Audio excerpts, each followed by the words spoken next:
Theresa May will press Donald Trump to raise the Salisbury nerve agent attack when he meets Russian President Vladimir Putin on Monday.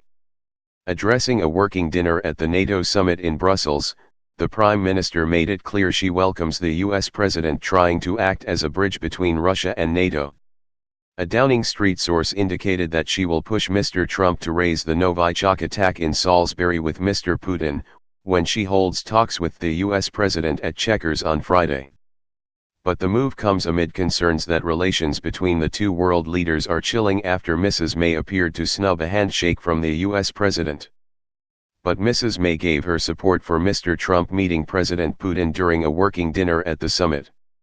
She warned that other government leaders that Russia is engaged in a pattern of behavior, such as the nerve agent attack in Salisbury, which is intended to undermine our democracies and damage our interests around the world.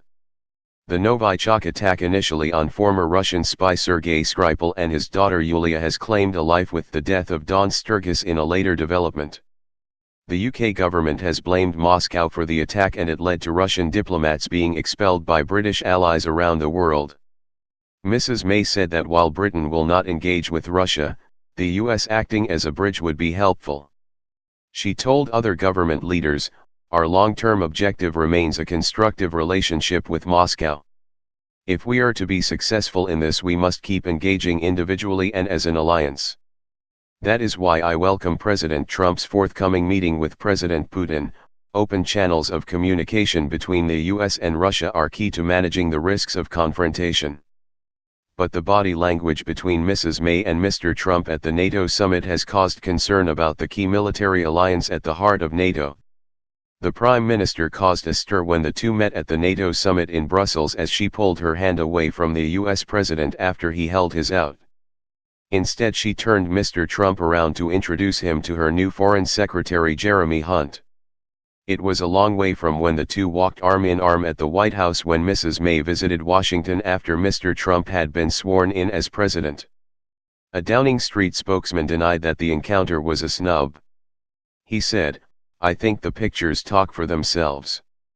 She, the Prime Minister, was clearly introducing him, Mr. Trump, to Jeremy Hunt. The apparent chilling of relations between the leaders of the key NATO allies comes at a bad time, with Mr. Trump set to make his first visit to Britain as president on Friday.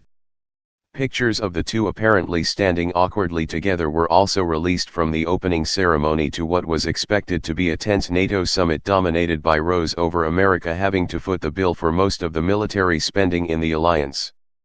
The incident also occurred after Mr. Trump infuriated Mrs. May and Downing Street by criticizing the turmoil in her government earlier this week and praising former Foreign Secretary Boris Johnson.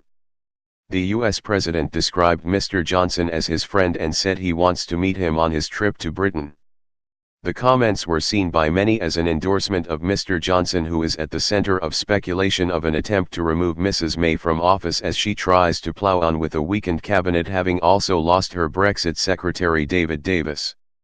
Supporters of Mr. Trump have said he has been hurt and anguished by Mrs. May's refusal to support him in public despite his efforts to back Britain as it tries to make Brexit work.